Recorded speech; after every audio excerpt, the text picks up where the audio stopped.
I am Christy Greening. I am the State Assembly candidate for the 72nd District. I am a wife, a mother, a clean water advocate. I live in a small town of Saratoga, right here south of Wisconsin Rapids, and am a 20-year veteran school teacher.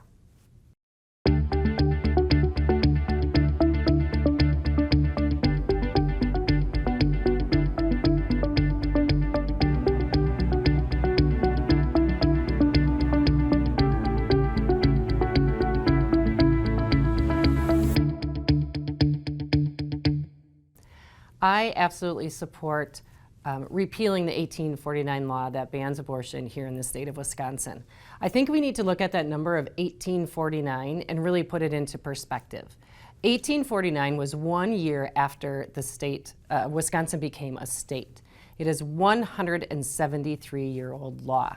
This law was put in place by legislators at that time, 85 legislators for the state of Wisconsin, all of which were middle-aged or older-aged white men who at that time still viewed females and women as personal property, property of their fathers or property of their spouse. So absolutely, I feel this law is outdated and does not reflect the views and the progress that we have made for here in 2022.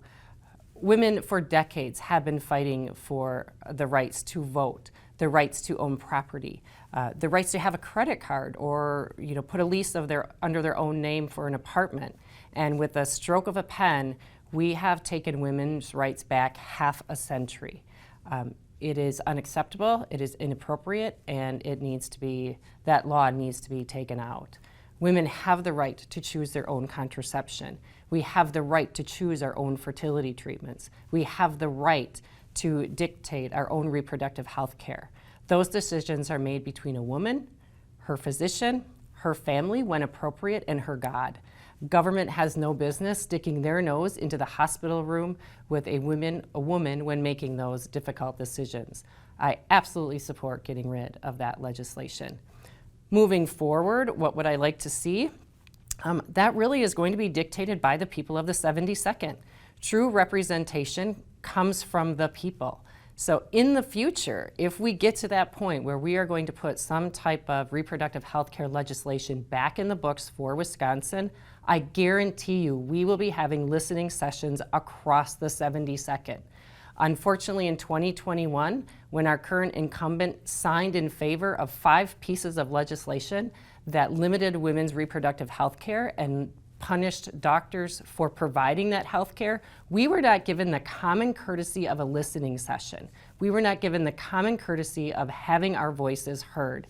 And I guarantee you, if put in office, if this legislation comes back before the Wisconsin legislature, I will be in your communities, I will be holding listening sessions, and I will vote according to the people of this district.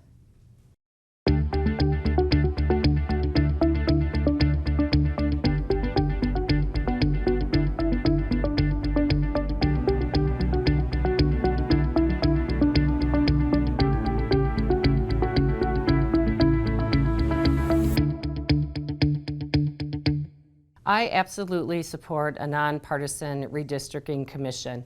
When I ran in 2020, I spoke about this often. My campaign slogan in 2020 was people over party. It is that same campaign slogan now in 2022. I do believe that we need a nonpartisan commission, take the Democrat hands out of it, the Republican hands out of it, and let the people decide who their representation is going to be. When we have representation and maps that are designed by any one political party, the voices of the people is taken away. And our elected officials no longer need to listen to us as the voice of the people. When we look at the 2020 elections, statewide, 55% of the vote was Democratic, 45% of the vote was Republican. So we really truly are a purple state here in Wisconsin. Unfortunately, that 45% of Republican vote won 65% of our legislative seats. That is the epitome and the clear picture of what gerrymandering is. The new maps that were in place right now are even worse, and we are facing the opportunity for our majority-led Republican legislature to earn a supermajority. So regardless of who we get in as governor, if Governor Evers should win and he vetoes legislation, the supermajority can override his veto.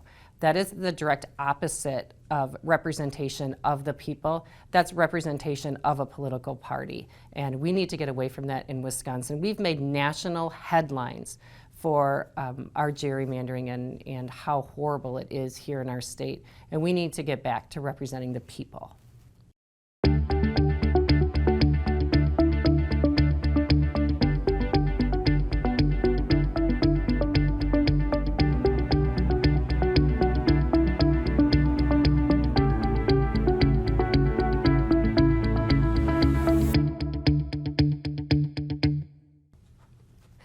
This is really a complicated question to answer because I have been in Madison this past decade. I have been fighting on clean water issues and various other issues, and unfortunately, the atmosphere under the state capitol alone is very partisan. There are not many folks willing to, stand on the island by themselves and reach across the aisle.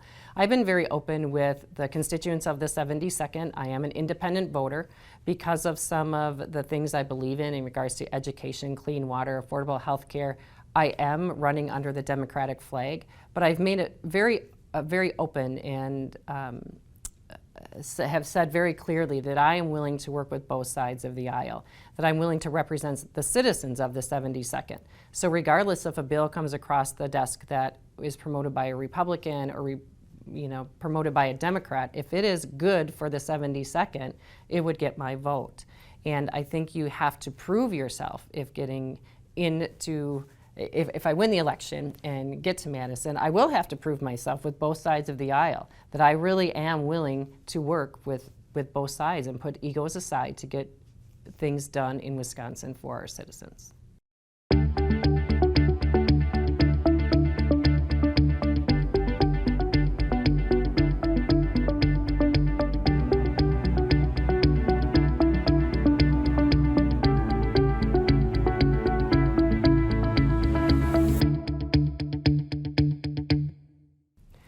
I absolutely support keeping the Wisconsin Election Commission in place and with all the dual powers and authority that they currently have. Following the 2020 election, everybody knows the chaos that had occurred, the conspiracy theories, the accusations of voter fraud, not only here in Wisconsin, but nationwide. And if folks have been paying attention for months after the 2020 election, numerous independent, nonpartisan groups and institutions had come in and looked at Wisconsin voting records and looked at our voter outcomes, including the Wisconsin Institute of Law and Liberty. They did a 10-month study on Wisconsin elections, and every single independent group that came in had the same results. Number one, they had stated that there was absolutely no large spread voter fraud in the state of Wisconsin. Every single group stated that. The second thing that each group reported is that there was no voter machine tampering in the state of Wisconsin. They actually went as far as to say that Wisconsin had one of the most secure elections across the nation. I support keeping the Wisconsin Elections Commission. They did their job, they did it well. I do not support it being eliminated and that power transferring over into the legislature.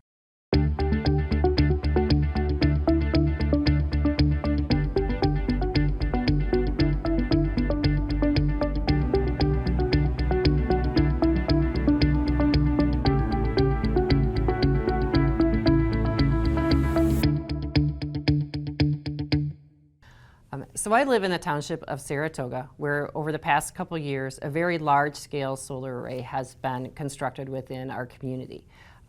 This is a very clean, green energy facility. We're very happy that it is there versus the initial proposal of what was going to be taking over that land. One thing that we did not realize when the solar array was first proposed was that the energy captured from that solar array was not going to be coming back directly to the citizens of our community or the surrounding community. So although we get a financial kickback from that solar array to our community, we don't get the immediate benefit of the solar energy. What I would propose moving forward in the legislature is to look at microgridding. Now, this is a situation where we see it often in cities on the roofs of hospitals, solar arrays, or on the roofs of our library here in Wisconsin Rapids, where they can capture that solar energy and use it right in their facility. But I don't necessarily think we need to focus on the cities. We need to focus on our rural communities here in the 72nd. Towns like Coloma or Red Granite or Wild Rose, where we can put these microgrids on the top of or next to our emergency service buildings, our ambulance service, our fire departments. So when those random severe weather situations occur, our rural communities are always the ones that are last to get their power restored and their infrastructure fixed. They would have the ability to have power, to have energy for their, number one, their most immediate services. And when you research this topic across the nation, there is actually subdivisions in communities that are putting in their own microgrids. So again, as severe weather issues come through or any kind of random issue that would cut off power, they are still connected to an extent. And this is a very small but simple way that we can start taking those steps toward clean, green energy and climate change here in the 72nd.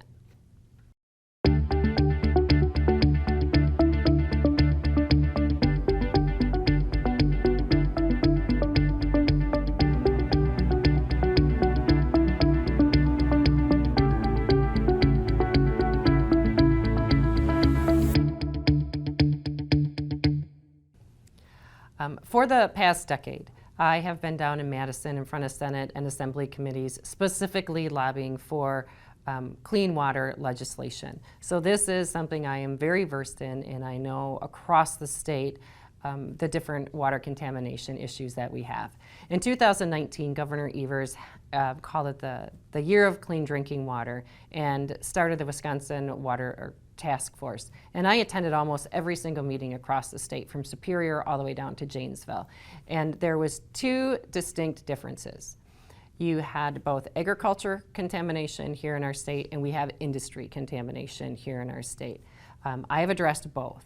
When I look at agriculture, there's definitely two separate types of agriculture. You have your small family farmers, those folks that live on their farms. They drink the same water as their neighbors. They drink the same water from the church down the street. And I have had hundreds of conversations with those folks. And one particular farmer in particular said something to me I will never forget. He said, "Christy, I don't know what I don't know." And that resonated with me, because at the time we were really pushing for our legislature to appropriately fund our land and water conservationists in our community, especially within our counties that had a large population of agriculture. And in the state of Wisconsin, we drastically underfund these folks. And by providing appropriate funding for our land and water conservationists, they can work with our true family farmers, the backbone of Wisconsin, to do the right thing in regards to setbacks from lakes and streams or cover crops and all these different things that they are willing to do to help protect the water that they also drink.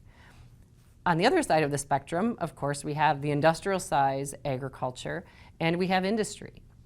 And those are very different people to try to work with and communicate with. Number one, they don't live on their farm or by their industry. They, in many cases, don't even live in the same county or in the same state.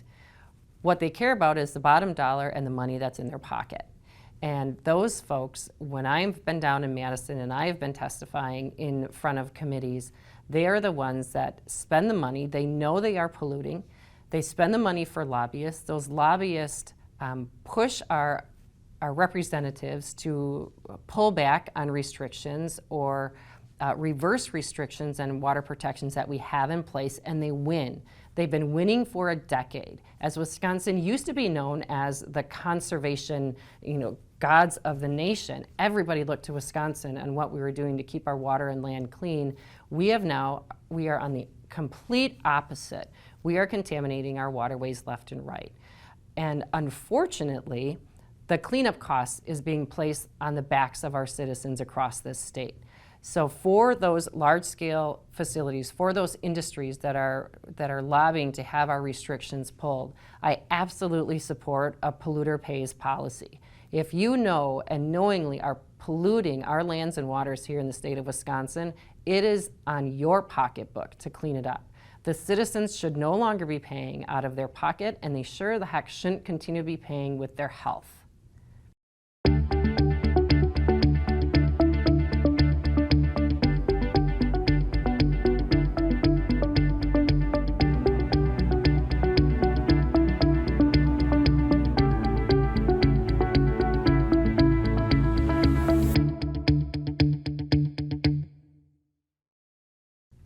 I was a teacher for over 20 years, many of those years spent in public education. And so I have felt the effects of the 2011 and the Act 10 when $427 million were taken out of our public school budgets. Schools across the state were devastated. Many have not recovered. There has been schools that had to cancel programming, that have had to combine or consolidate with local districts. That was a devastating time for education and throughout the next decade. Right now, many Wisconsin residents do not understand that with the increase of funding going to private schools and to charter schools, that money is coming off of the top of our educational budget.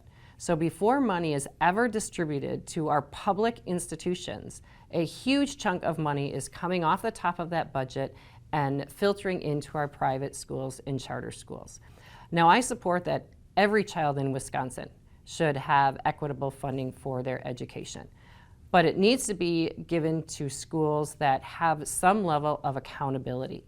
Our charter schools and our private schools that are taking the funding away from our public schools are not accountable to our state standards or what the expectation is for graduation. They are not accountable to teaching every child. They have the ability and can discriminate against students that intellectually may not meet their standards, may have a disability, and once that funding goes to that private charter or private school or charter school, once that money goes, if they choose to kick that child out, they have the right to do that, and that child will come back to our public school. But the funding and the money does not. So as a public school, we provide a free, appropriate public education to every single child in this state. And the money and the finances for that budget need to go to our public institutions first and distributed to private and charter voucher school programs on a secondary level. What many people also don't understand here in our state is there is a cap on enrollment, a 1% cap on enrollment to private schools and voucher school programs per year. In the 2025-2026 budget, that cap goes away. So right now, we have a limited amount of funds that are going to these private and charter schools. Come that next budget, 4 years from now, it is going to be a vacuum sucking our money out of our public schools, and we're going to be decimated again unless we start looking right now at our educational funding formula and start putting in place accountability measures for these private voucher and charter school programs, or we are going to be devastated. We're going to devastate our public schools all over again, and we need to get on top of that right now.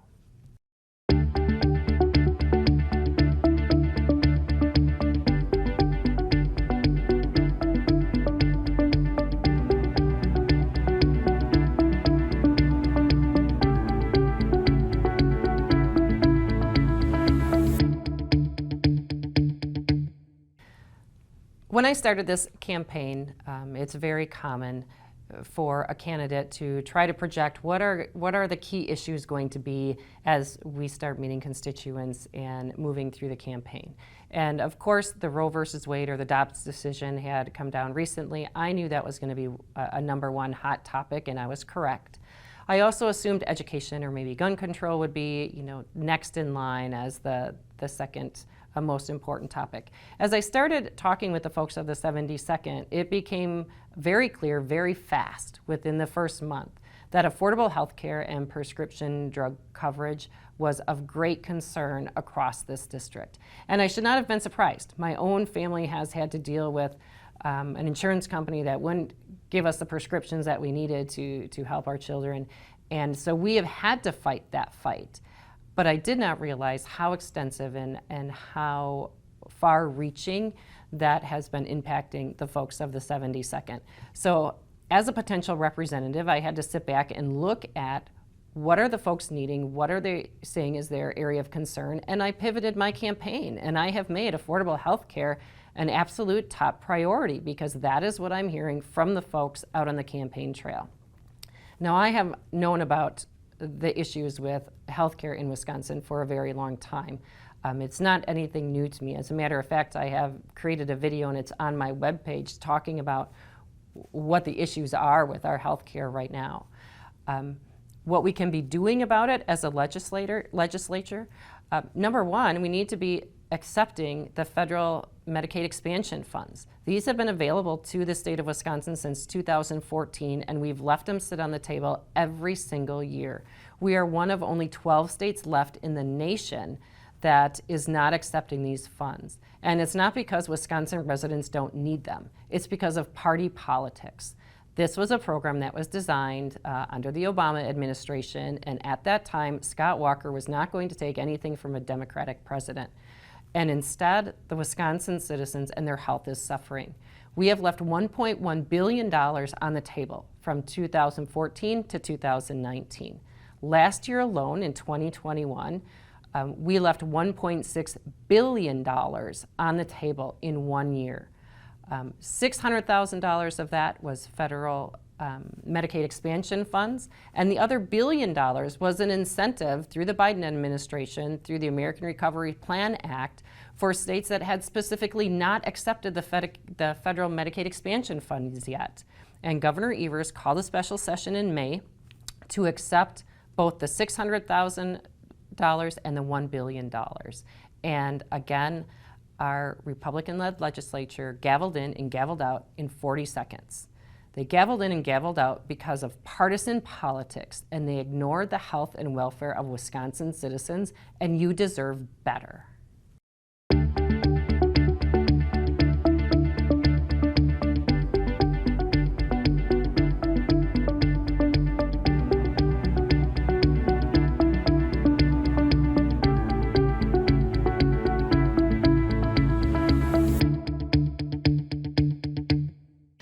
I believe I am the better candidate for the 72nd because I am willing to listen to the constituents here in our district.